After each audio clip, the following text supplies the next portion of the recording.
They? Talking shit about Islam and what? Yeah. Huh? Yeah. Keep talking shit. Yeah, okay. I'm gonna cut your throat. I will. You're gonna you're gonna what? You're gonna what? Don't get in You're my gonna face, what? bro. Right. Where's the police? He just said he's gonna cut my throat.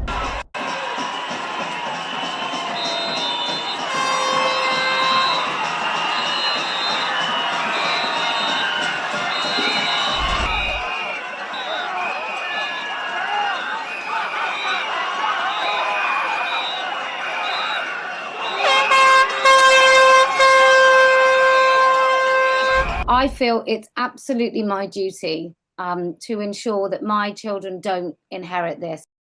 Breaking today, women's rights and anti-Islam activist kellie-keen increasingly under threat in the disunited kingdom and around the world as she risks her own safety in order to speak out on the growing Islamization of the West and the vicious and resentful, and let me just say it too, violent trans mob.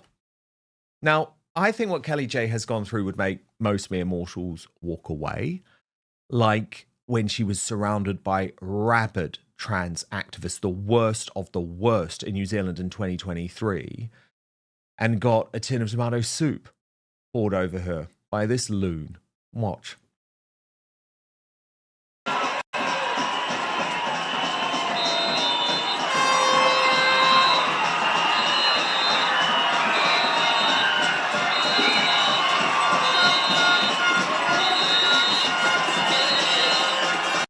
If that wasn't bad enough, Kellie-J was then nearly crushed to death by these animals in terrifying scenes.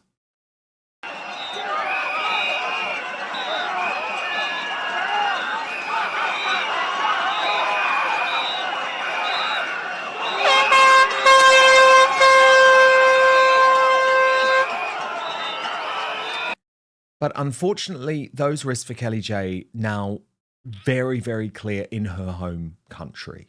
Because at Speaker's Corner in Hyde Park, meant to be ground zero of the need for free speech in the Western world, when Kellie-J was speaking out against Islamism, you may remember that she was threatened to have her throat cut. Where were they? That fateful day, where were they? Talking shit about Islam and what? Yeah. Huh? Yeah. Keep talking shit. Yeah, okay. I'm gonna cut your throat. I will. You're gonna you're gonna what? You're gonna what? Don't get in You're my gonna face, what? bro. Right. Where's the police? He just said he's gonna cut my throat. Police? Where are they? Now, the police were there. And I'm just thinking about what we've seen from the police in recent weeks, right? In Birmingham, when, you know, the young white lad is getting beaten up. Oh, my goodness. Henry Novak. The police were there. Do you think they responded with any urgency? Look. Hi. Hello. Oh, you're right. Yeah.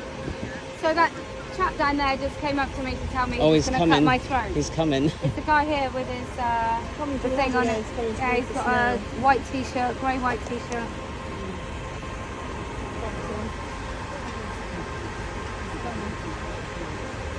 He's right there. They're taking it. Well,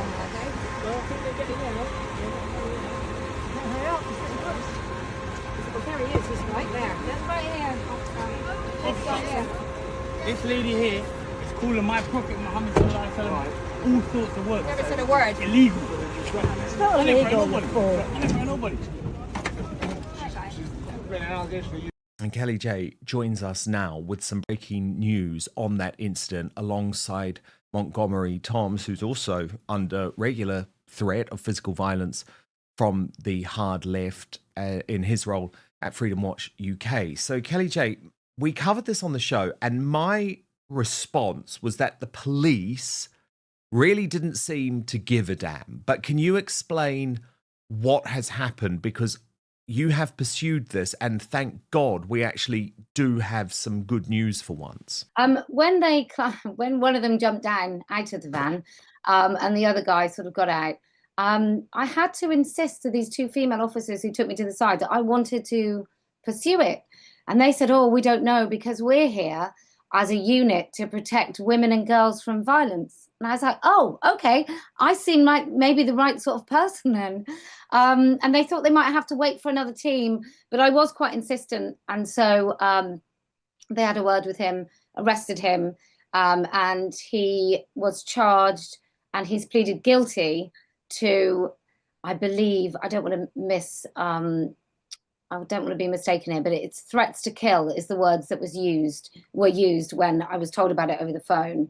And so sentencing is a bit later. But yeah, he's been convicted because he pleaded guilty. Good. I am so glad. But it was so shocking to me, Kelly J, that to begin with, that they were even trying to say to you, oh, we're not going to be immediately able to take a report because there's some other women's event on in another facility. I mean, it's like you're literally there as a women's rights activist being directly threatened. We're building a community that isn't afraid to speak up. If that sounds like you, hit that subscribe button and join us. Your voice matters here. Welcome to Outspoken. Do you know what's really annoyed me, and I've been a victim of men who want to shut me up. I think this is the fourth or fifth person that's been charged. And it's always this, how did you feel? And I just feel like saying, why does it matter how I feel towards a violent threat or to being sent something like disgusting? Why does it matter how I feel about it? Why is it more of a crime? If you commit a crime, it's a crime. If I come and rob your favorite jacket, Dan, and you're like, oh, I didn't really mind. Have I not committed the crime of stealing your jacket? It makes no sense. It makes me very, very angry that all of this is subjective nonsense and it needs to be extracted out of our legal system. It really does. I mean, Monty, what's your reaction to seeing the sort of, I guess, lack of interest from the police as someone who, as we've covered on the show before, regularly puts yourself out there just like Kelly J does, really, I guess, puts yourself out there to be attacked at times by leftists. I mean, we saw this earlier. Yeah, I mean, first of all, party politics to one side, because that's a different matter, have a huge amount of admiration for what you do, Kelly, and have done for a while. In fact, when I was younger and before I got into all of this, it was my dad that was forwarding me your stuff, and he's a huge fan as well, so I'm sure he'll appreciate me mentioning that. But anyway, yeah, I think that the fact that you actually got someone to plead guilty is a massive win. So well done on that. I actually yesterday, or the day before yesterday, at Pride 2026, I returned with the same placard that I had a year before that, to which I was arrested for, which stated that trans equals mental illness. And I went back as a point of principle to say, look, I was never charged. Everything was thrown out. You were, this is anti-free speech, and Kelly, I'm sure you're familiar with the Public Order Act and how that's just weaponized against people like ourselves constantly. It's completely subjective. But a win on my end, and the footage is actually going to be coming out, I need to edit it up after I come off this, is that the police, I was mobbed, not as bad as what Kelly just went through there, but I was mobbed by a bunch of lefties, which could have got much worse. And I signaled to a police officer to get me out. Interestingly, Dan, it was the same police officer that pushed the arrest last year by coincidence. That's who I signaled to actually get me out of it. So he pulled me out of the situation and we walked away, and very briskly I wanted to get away from not just the lefties, but also the police. So I went down an alleyway with Will, they chased us down and they held us under caution, and they went to their superiors to see if we were going to be arrested for public order offence. Now, the reason I'm saying this is actually a win. Because what happened was, after I relayed the fact that I discovered it was the same officer from last year, and he knew, and he realised the public outcry from the arrest last year, he went to his superiors, he relayed that, explained the situation, explained what happened last year, and they actually let us go. Still seized my sign, but they let us go, which I see as a massive win. So the fact that that happened to me, and I managed to get that lifted and get away from that a year later, and the fact that you've actually managed to get a confession and the police dealt with it to some extent, whilst of course it's bollocks and we shouldn't have to do this stuff, I think it's actually a positive end to the show to say that we've got some kind of movement. And can I just ask you both personally, because look, Monty, you've spoken about, your dad, Kelly. We know you're a mom and you have a lovely husband. What do your loved ones think about this ongoing threat? I mean, obviously, they love the fact that you're passionate and that you want to change this country, and you are changing this country. I mean, your work, both of your work, is absolutely incredible, and I have so much respect for what you do. But are there times, Kelly, when sometimes you just think, well, it's not worth it because I am a mum, because I am a wife? But first, the number one worst fruit for your waistline. Are you turning healthy fruits into highly unhealthy fruits without even realizing it? Fruit can be one of the healthiest things you can put into your body, but the majority of Americans are guilty of making this single mistake that can counteract all of the health benefits of fruit. Some fruits help with occasional constipation, reduce bloating, and even help burn calories. Others can wreak havoc on your digestive system and energy levels. I came across this viral presentation from world-renowned surgeon Dr. Stephen Gundry that showcases the 3 fruits to stop eating today. And it was shocking. I had no idea. And after finding it out, I've stopped eating these too. I'm going to put a link for you all to watch it because I want you to gain this information. I think it's truly important. You can watch it right now at thehealthyfat.com/outspoken. That's thehealthyfat.com/outspoken. I also linked it in the description box below the video too, so make sure to click on it or just go to thehealthyfat.com/outspoken. Oh, and by the way, eliminating these fruits could forever change the way we help increase energy levels, decrease brain fog, support digestion, and even lose weight. So make sure to click below or go to thehealthyfat.com/outspoken to find out now. Dr. Gundry has lost 70 pounds himself using his research and has kept the weight off for over 20 years and counting. His digestive issues are gone, his health is fantastic, and he feels younger and healthier today than he did in his 40s. His video has been watched by over 20 million people to date, and you can watch and learn more about it at thehealthyfat.com/outspoken. It's linked at the bottom of this video, but he'll teach you exactly how he has kept his weight off for free at thehealthyfat.com/outspoken. Just click on the link in the description below the video. But now, back to the show.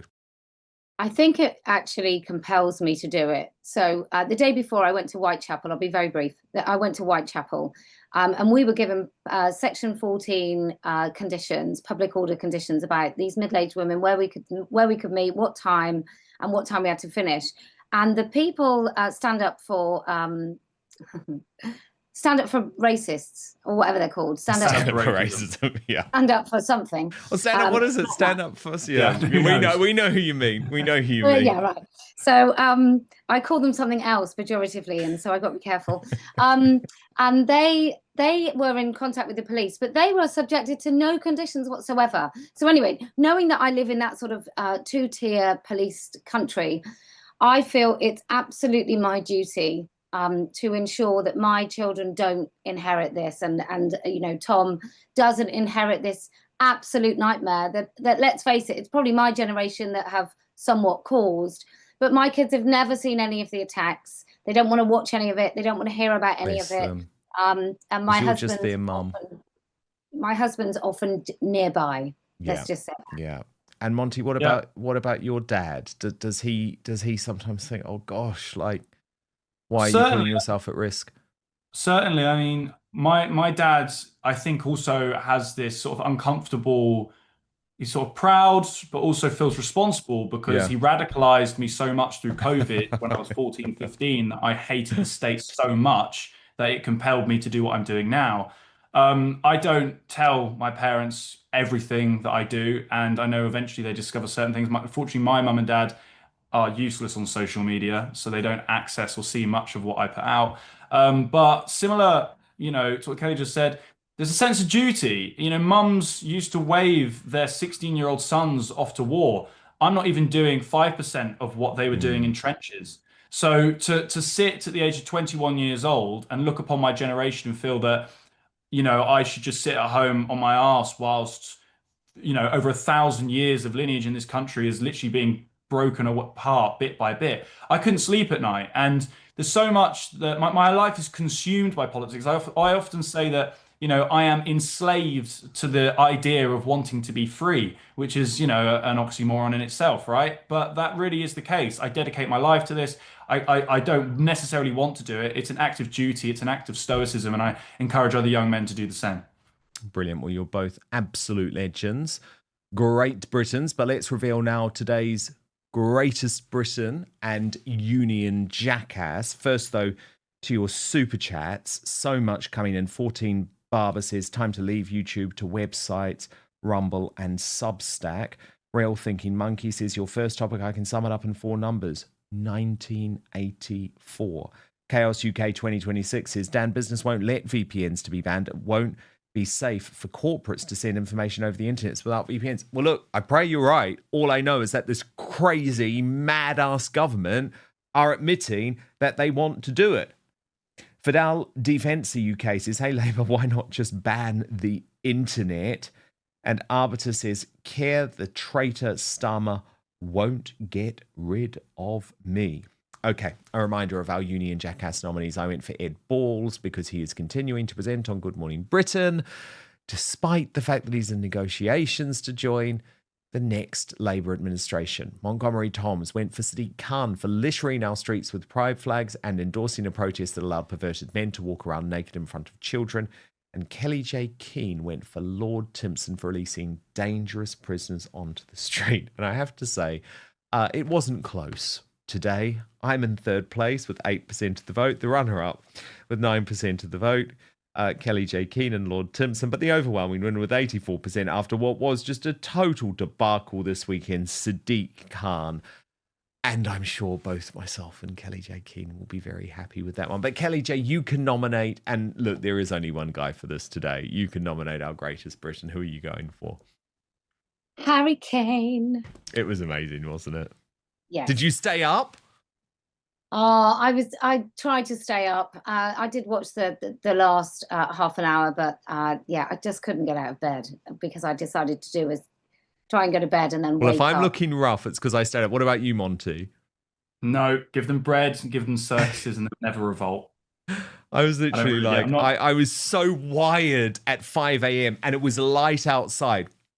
But I have to be honest, it was probably the best football match I've ever watched. Like, it was totally, because it had everything. It wasn't just about what was happening on the pitch. It was all of the stuff that had happened beforehand. You know, the fireworks, the covering the England team bus in foam, the playing loud music. It just had everything. So actually, I don't regret the fact that maybe I'm a little bit tired today. But yes, Harry Kane, most definitely today's greatest Briton. Great choice. And you too as well. Thank you so much to kellie-keen. It's been a great show. And Montgomery Toms. And of course, you can support Montgomery on Freedom Watch UK, which is available on YouTube. And kellie-keen has her YouTube channel. And you will also find her on